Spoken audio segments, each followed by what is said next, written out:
Hi everyone, I was starting to tidy up my little utility room slash dark room slash cyanotype room, and I thought no, I want to get across that you can just do it anywhere. So let's just go in and show you really. I want to talk a bit about cyanotypes. New thing on the door. People sort of respect it. They at least knock now. Oh gosh, right, okay. Right, don't look there. Actually, look at that. Big bash on my nose. I was building this dark room. I pulled a drawer out and I didn't realise it had another drawer on top that smacked me in the nose. But anyway, that's another story. Let's talk about cyanotypes. Right, this is my UV light box. Normally I would do this in the dark, but what I'm doing at the moment, I do cyanotypes onto eggs, and I love them. So different, unusual. Now I've only ever done these in daylight, moonlight, so normally it's normally a whole 24 hours in the sunlight, 2 days on a cloudy day. And I've been experimenting with them in this UV light box. Well, I've done 12 hours and they didn't change. So these have been out for two days outside, and I'm just finishing off in here.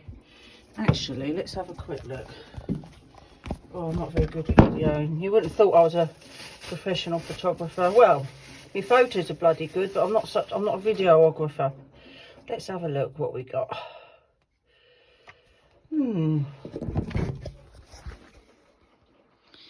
So what you do now, so normally that would all be blue, but we just haven't got the UV rays here in England at the moment. Right, we'll let that dry.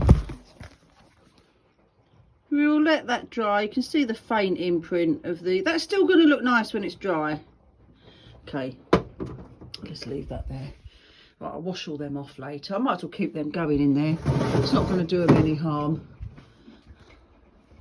So when we make cyanotypes,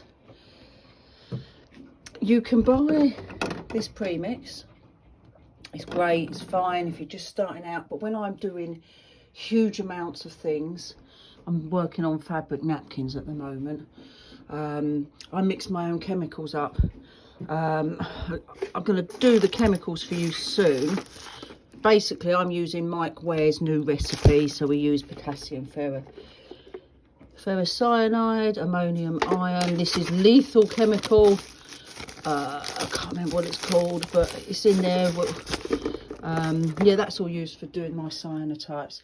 And then the good thing about this Mike Ware one is it lasts forever. So find some old beer bottles, whiskey bottles, dark bottles, and that will last forever. Now this is interesting. I'm not great at maths. I'm not too bad.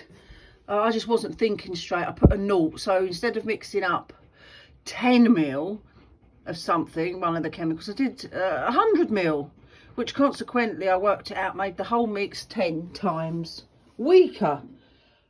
But it's making a lovely colour. So instead of being a real deep dark blue like this, it's coming out like that, which I like. And this blue, which I love on my fabric napkins I'm making. So as I'm making loads of fabric napkins, I'm using that for that. Yeah, just try and put it in dark bottles. If not, just get anything like, if you can only find clear bottles, just do that, you know. Need a fair amount of lighting to ruin it. It's totally different to working with photos for the photography darkroom. Just doing cyanotypes, you can do this anywhere. I mean, you can see the state of this place. I mean, you've got washing machine going on, blooming cat litter.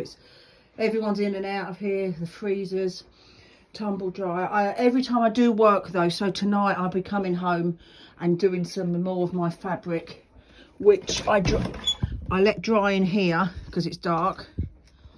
Some bikes I've got and other.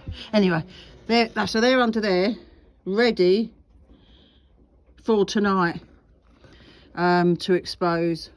God, I leave stains everywhere.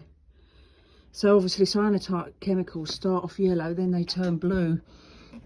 My daughter went to a job interview once, and she needed a CV, and I keep the CVs in there.